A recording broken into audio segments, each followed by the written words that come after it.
Polio के कतरे हैं ना, इनके बारे में शकूक व शुबात हमेशा से थे, दीनी तबके में भी थे। और जिस तरह स्वीपिंग जो है ना उसकी वो एक कैंपेन चलती थी और वो हर हफ्ते आकर डालो ही पिलाओ ही, इतने नेकी के काम हमने कभी नहीं किए जितने इसको बड़ा रिलीजियसली करते थे। और फिर उसके पीछे पावर फोर्स भी लगा देते थे, पुलिस भी, कि भाई अगर कोई नहीं पिलाता तो गार्ड आ जाते हैं। ये सारी चीजें शकूक पैदा करती हैं कि कोई तो एजेंडा है इसके पीछे।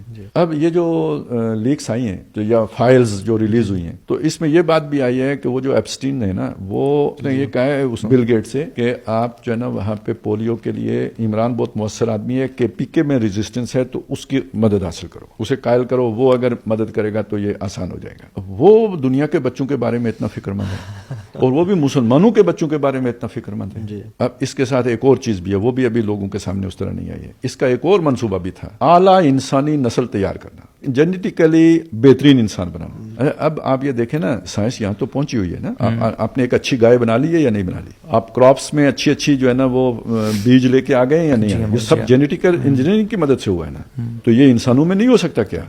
ये उसकी ख्वाहिश थी। अब उन खबीसों ने, वो साइंसदान भी बड़े बड़े आके जमा होते थे, तो ये इस पोलियो के अंदर उन्होंने क्या गंद डाला है हमें क्या पता।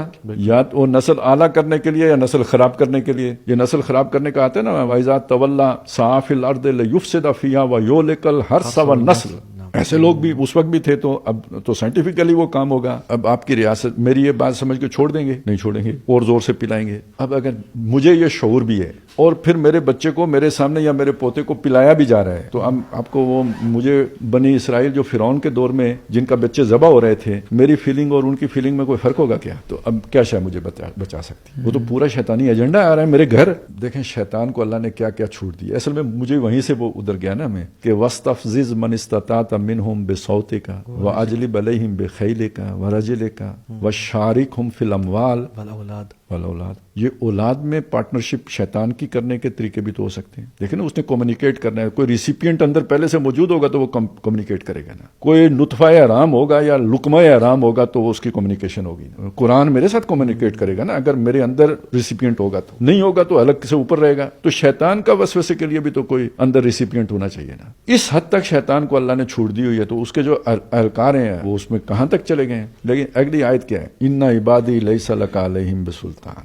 मेरे बंदू के ऊपर तुझे कोई इख्तियार हासिल नहीं है। तो मेरी फिर हिफाजत इस हुकूमत ने तो नहीं करनी, इस प्रोजेक्ट में तो बिल्कुल नहीं करनी, मेरी औलाद की भी नहीं करनी, अल्लाह ने करनी है। और उसकी शर्त क्या है? निस्बत अल्लाह से कायम कर लें जो उसका हक अदा हो रहा हो। तो बस जब आप बेबस होते हैं तो उसी वक्त तो अल्लाह की मदद आती है ना।